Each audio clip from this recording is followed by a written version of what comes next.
insurance can be termed as an agreement between the policy owner and the insurer, where the insurer, for a consideration, agrees to pay a sum of money upon the occurrence of the insured individual's or individual's death or other event, such as terminal illness, critical illness, or maturity of the policy. In life insurance contract, the human life is insured against old age, illness, accident, death, and others. Life insurance contract is not a contract indemnity. Hence, the insurer has to reimburse a definite sum on the maturity or completion of policy. Life insurance is only for those who survive and not for the person who passes away. It's moral responsibility of every person to protect his family member from uncertain circumstances or death. Hence, life insurance plays a vital role in the world.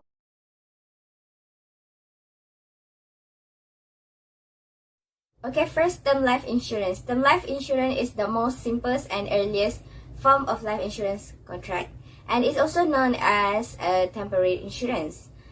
This kind of insurance is cheap because there's no protection with no saving or investment features.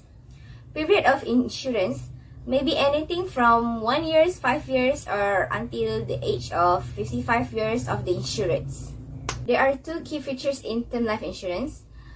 First, the convertibility features, and second, the renewability features.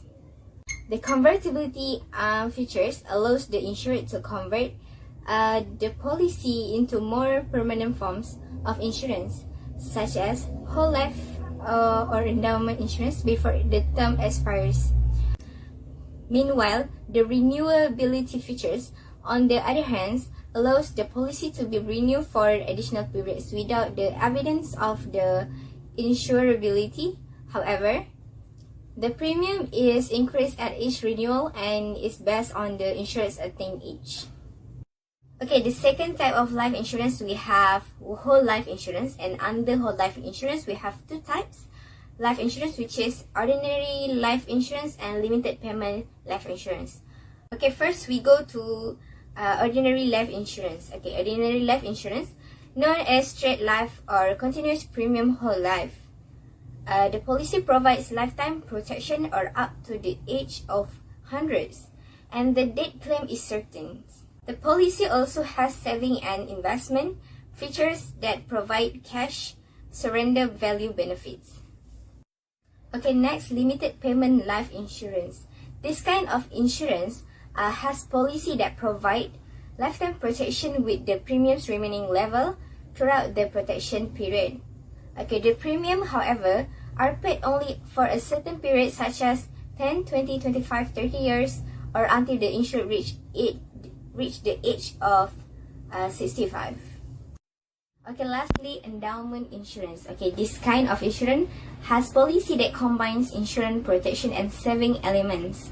Endowments cover the insurance against death, permanence, or total disability, PTO, and critical illness. There are two types of endowment, which is long-term and short-term. Long-term endowment plans are used as a convenient means of providing for old age or augmenting pensions. Meanwhile, short-term endowments are used either for personal usage or to cover for children's education expenses. Next is the principle of life insurance. The first one is the principle of utmost good faith. The insurance company must watch out for anyone looking for a way to scam them into free money. So, each party is expected to act in good faith towards each other. If the insurance company provides the client with falsified or misrepresented information, then they are liable in situations where this misrepresentation or falsification has caused the client loss.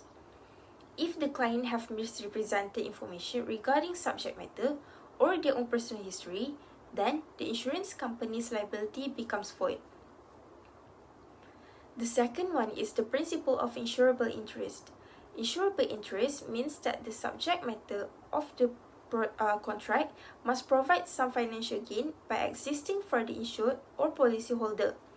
It would lead to a financial loss if damaged, destroyed, stolen, or lost. If there is no insurable interest, an insurance company will not issue a policy. Therefore, insurable interest must exist at the time of the purchase of the insurance. The third one is the principle of indemnity. Indemnity means security or compensation against loss or damage. The amount of compensation is in direct proportion with the incurred loss.